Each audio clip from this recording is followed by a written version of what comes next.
Эми мындай кырдаалда албетте биз баарыбыз бир муштумдай болуп ынтымакта иштешибиз керек.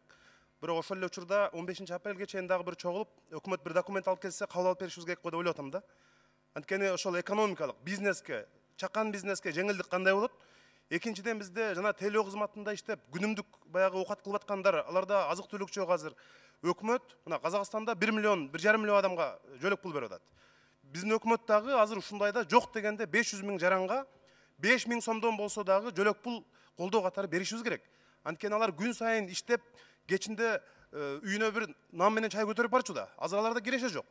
Экинчиден, Кубат Элчевич, бүт ири шаарларда Кыргызстандагы 100 миң деген квартиранттарыбыз бар. Аларда азыр кожоюндар чыккыла деп кууп чыксак аяк барат. Ошого биз сиздер алып келсеңер документтерди. Биз катар-катар кабыл алып берсек.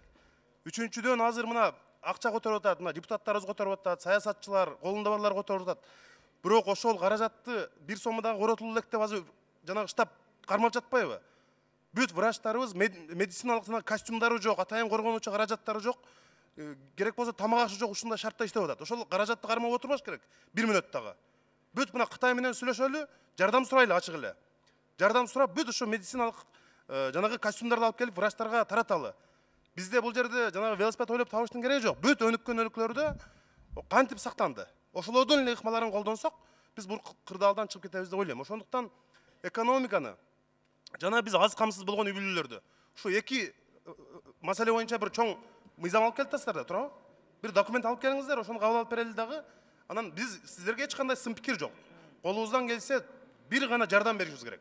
Башка эч кандай мындай сын жок. Болгону мына врачтарыбызды катуу коргоп берели азыр.